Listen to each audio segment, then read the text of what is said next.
Hey, it's Tim here, and if you're checking out this video, it means you attended our marketing summit. So firstly, just want to say thank you so much for coming along, and I hope you got tons of value from attending our event. So without further ado, I wanted to really talk to you about marketing psychology today. This is one of my favorite topics, and one of the reasons why I created a very successful YouTube channel is due to the fact that I was so interested in human behavior, why we do the things we do. And over the last, almost a decade I've spent within this field, I really figured out, in regards to what makes people purchase products. And half the time, as you'll soon find out, it's very irrational decisions that make us buy.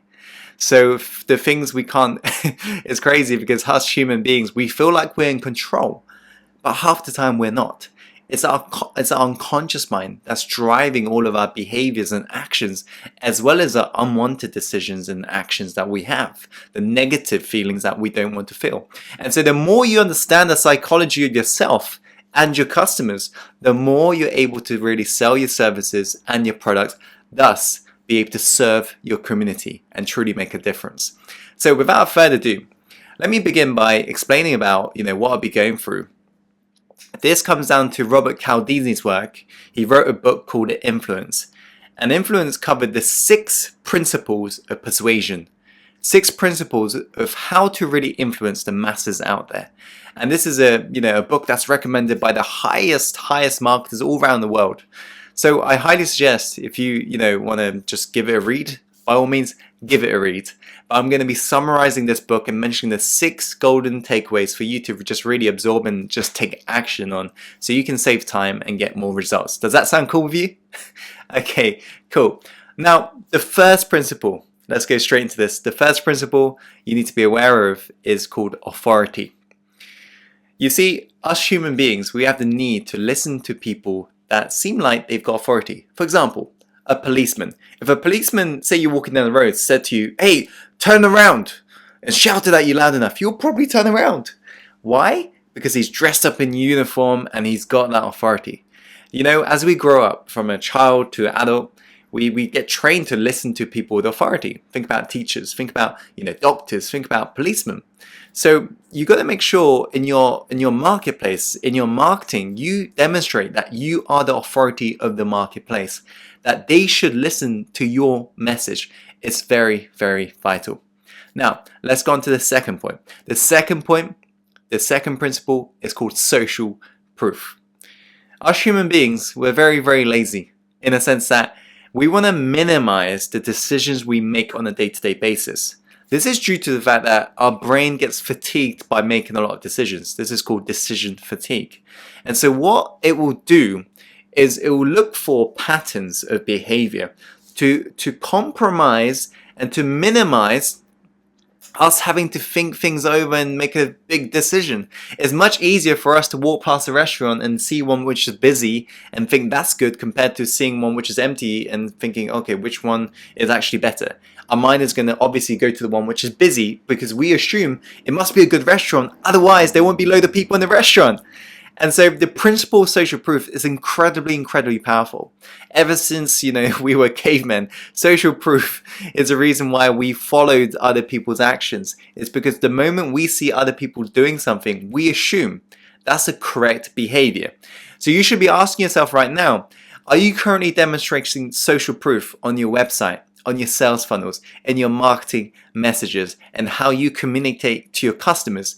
Because if you're not, implement this one. It's super powerful. And if you want to see a great example of social proof in action, go to a holiday booking website called booking.com and try booking yourself a hotel. The moment you try doing that, you're going to see pop-ups that say somebody's booked this place, booked a room in this place, and you'll see another pop-up that says, oh, only a couple spaces left, right? So social proof is telling you, oh, somebody else has already booked this place, so it must be good. And you will see icons such as most popular. You'll see this in supermarkets as well. You'll see, sections that says, buy this, it's almost gone. And, all of these stuff really help us make fast decisions. Social proof is a very important concept. Now, going on to number 3. Number 3 is called reciprocation. Reciprocation is basically, we have the need as human beings to give back if we've been given something. We always feel like we're in debt. So if somebody, for example, does a massive favor to you, you feel the need to contribute back to them to get rid of this debt. Think about the last time a friend or a colleague did you a favor. I guarantee you did a favor back to them at a later date. Maybe somebody paid for your lunch, so you paid for their drinks, right? Or maybe somebody paid for your dinner and you paid for their next dinner. Reciprocation is super, super powerful. And where reciprocation happens online is, for example, when you give away a free ebook that you wrote in exchange for the email address. So reciprocation is super, super powerful. So ask yourself right now, where are you currently doing this on your online presence in regards to your online marketing strategies? Because if you aren't, think about it. What can you give away in exchange for somebody's email address? Because that will most likely make them do that. And also, you should also do content marketing, because that can build up, the amount of, let's say, debt people feel, your customers feel in regards to how much they feel like they owe you. So the more content you give away for free, the more they feel like, wow, so much value. Next time, so-and-so makes me an offer, I'm going to grab it because, I've got so much value. So reciprocation is super, super powerful. Now, going on to the next point. The next point is called scarcity.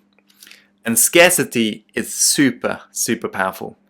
What it basically is, as it implies, is if we feel that something is very, very limited, we're going to pounce on it because because it's got social proof, we assume that, guess what, other people must have taken action. That's why there's only one of, for example, if you go to Sainsbury's, the last tin of baked beans, for example, we assume, oh, some load of people basically took the other baked beans. This must be the best one, right? So we feel the need to take that last one. Now think about how, if I was to use another example instead of baked beans, think about Apple. Apple makes people queue for a bloody phone launch. And you know what's interesting? They don't release all of the phones at once. What they do is they limit it. So they only, for example, launch 1 million at a given go. And that's what creates the driving frenzy where people queue up literally a week in advance outside the store, camping day and night in the freezing New York cold just to get a phone. Why? Principle of social proof and scarcity. It's very, very powerful. If people feel like they're going to lose something, they're going to feel more motivated to gain it. So you got to ask yourself right now, where are you currently using the principle of scarcity in your marketing messages? Now, going on to the fifth point. The fifth point is called liking. As the principle sounds, as it basically suggests, we will buy from people and we'll be influenced by people who we like. And liking happens from, how they look, attractiveness, but it also happens from similarities. If we will generally like people who remind us of ourselves. So what that basically means is you want to tell in your marketing messages more about you. Because the more you tell about in regards to you, your weird tricks or unique talents, or your hobbies, for example, maybe you like to do, cycling like myself, or maybe you like to go to the gym, or maybe you're a health freak. The more you actually express who you really are as a human being to other human beings, the more people will feel connected to you. But if you remain in this whole traditional, I'm going to hide behind the logo and everybody can see me, I'm never going to tell anyone about me, you will find that your marketing messages will never truly hit. So be more human, express more of who you really are out there, and you will find people will generally like you more because they'll be like, so-and-so reminds me of me. And so the more they feel like you are basically them, they're just looking at a mirror, the more they will like you. So make sure to just express the human element because, as I always like to say, we're not in the business to customer.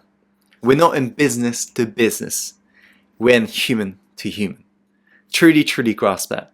H2H is where it's truly at in 2017. Now, going on to the final point. The final point is all to do with commitment and consistency.